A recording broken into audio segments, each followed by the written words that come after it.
Saudara-saudara, saya kasih tahu ya. Imam Jumbo pun mulai keluar, Pilpres sudah semakin dekat. Logistik Imam Jumbo pun semakin sekarat. Dan ini sudah saatnya menari-nari. Imam Jumbo Petamburan masih memiliki suara yang keras. Kali ini ia berteriak bahwa Abdul Somad ditangkap politisi karena membiayai aksi demo. Imam Jumbo Petamburan menyampaikan hal itu dengan sangat gamblang dan jelas.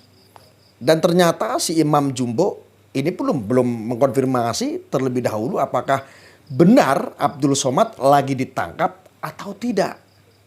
Ataukah itu hanya hoaks semata yang didengarnya dari para pembisiknya yang rada-rada dungu. Ya, dari dulu memang begitu.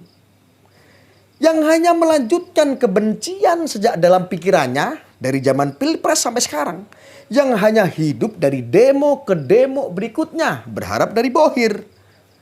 Dan ternyata Somad pun baik-baik saja dan masih menikmati laju motor mogenya di jalan raya meski hanya persneling gigi, satu gigi, dua yang masuk tarikannya. Dan tentu saja Somad masih hidup nyaman bersama keluarganya. Somad tidak dipenjara, ya kan? Terlalu mudah jika Somad begitu cepat dipenjara. Orang yang pintar dan licik agak ribet kalau akan kena kasus. Lihat saja mantan gubernur DKI yang doyan jualan ayat dan mayat itu. Sampai sekarang kasus-kasusnya belum juga ada perkembangan selanjutnya. Padahal seharusnya sudah dari dulu kasusnya itu terus diusut, saudara. Dan apa yang disampaikan Imam Jumbo Petamburan, saudara Rizik Syihab itu adalah hoak. Polisi pun angkat bicara bahwa Somad tidak ditangkap. Dan Polda Kepulauan Riau, Kepri saudara, memastikan kabar pemanggilan Ustadz Abdul Somad oleh polisi usai bentrokan di Rempang adalah hoak atau bohong. Aduh. Dan kali ini penyebar hoak tersebut sedang diburu. Lalu apakah Imam Jumbo Petamburan itu juga bisa atau harus diproses? Karena telah berusaha memprovokasi umat. Rizik ceramah dengan nada keras menyampaikan bahwa Somad ditangkap. Begini kata Rizik dalam video pendek yang sudah tersebar viral ya. Ustadz Abdul Somad yang mendanai dipanggil polisi. Tuduhannya apa saudara? Gitu kata Habib Rizik ya. Ustadz Abdul Somad melakukan pelanggaran saudara. Pidana karena membantu orang yang sedang melakukan kejahatan.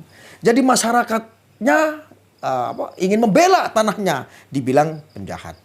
Kalau negara sudah menganggap rakyatnya sebagai penjahat saudara. Berarti negara tersebut dipimpin oleh orang bermasalah. Ini tidak boleh kita biarkan. Kita harus lawan. Ya kurang lebih seperti itulah ya. Dan arah ceramah Rizik ini lagi-lagi bisa dilihat sebagai upaya untuk menyerang Jokowi lagi.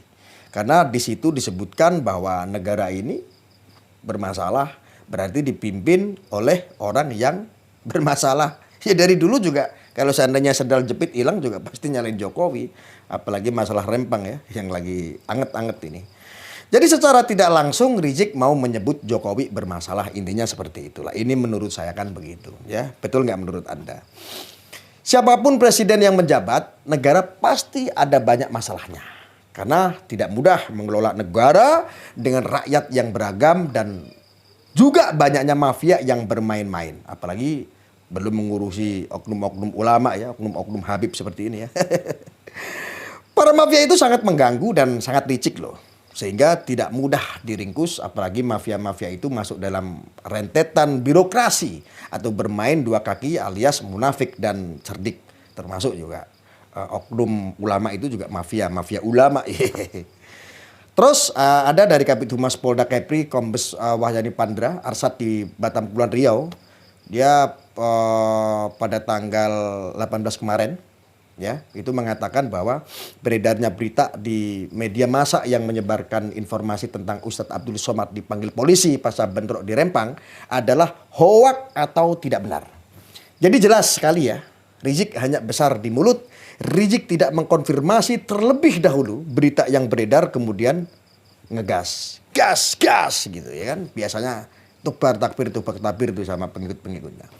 Dulu Rizik pernah bilang kalau ada orang yang mengaku Habib dan akhlaknya tidak bagus, maka jangan dipanggil Habib. Ini tidak layak dipanggil Habib. Jadi Rizik yang meskipun memakai sorban putih, maka tidak layak lagi dipanggil Habib. Apalagi sederetan kasus yang menimpa Rizik kalau mau dibuka maka bisa menjadi sangat bermasalah. Maka hancurlah semua kebanggaan dirinya. Namun Rizik cuek dan tidak punya malu, ngegas saja. Gak tahu malu, memang dari dulu memang begitu ya. Karena memang dia hanya pion dari politisi busuk. Ya, makanya saudara-saudaraku, waspadalah. Rizik is back untuk membuat kegaduhan.